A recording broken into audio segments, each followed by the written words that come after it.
Today we're going to be looking at the 2012 highly mediocre Wi-Fi.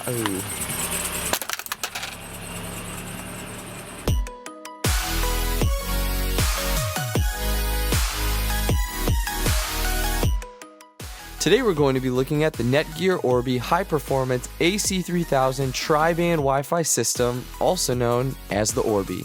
That old smashed-up Wi-Fi router was driving me crazy due to its limited range, which kept me from being able to sit on the stand at the sink and stream videos. Looking at a far superior Wi-Fi router, the Orbi is indeed a next-generation Wi-Fi system. It has the capability to utilize its third band to connect to a satellite unit, doubling the system's maximum reach.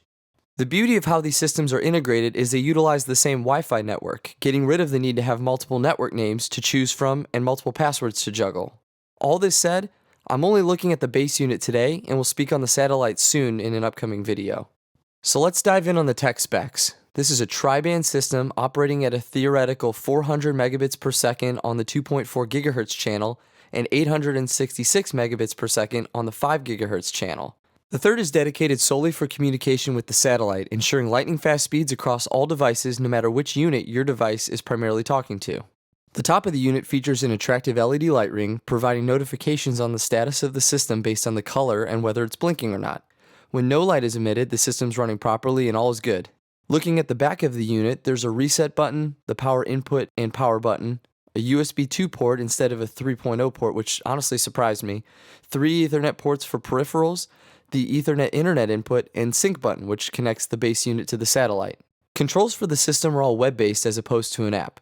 This isn't a deal breaker for me, but I still hope they change it soon. Advanced features of the system include the ability to adjust transmit power, beamforming, MIMO, which can be used to better support high concentration of users, as well as static routing, port forwarding, and VPN service. Bloody blue to blah blah, technobabble. Okay, done with tech talk. What are my thoughts and how does it perform?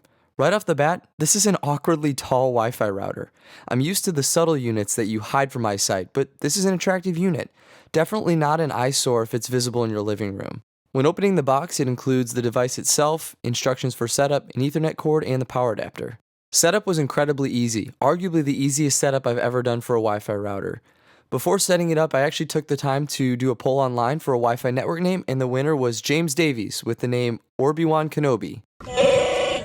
After connecting to the network via the name and password provided in the box, I went to their site from my phone and did the entire setup from it. It checked my connection and jumped right into the security login and questions. I entered my custom Wi-Fi name and password and we're good to go. I then had to find my new Wi-Fi after the name was changed and I was back online to complete the process. After a quick firmware update, we were all set. I then logged back in to check the settings and get a peek at some of the other features. They go well beyond what I'm asking it to do and provide a number of helpful features for moderate users, but from what I've heard, it does lack a bit for extreme power users. For the basic home use though, setup doesn't get much easier than this. Now let's look at performance. As my benchmark, I first tested performance from the bathroom, which happens to be the furthest distance within my apartment from the router at about 25 feet away and through 2 walls. The speed was incredible. Streaming HD content was no issue whatsoever. As an owner of a number of 4K and 5K monitors, it's pretty important to me that my Wi-Fi router allow me to stream 4K content.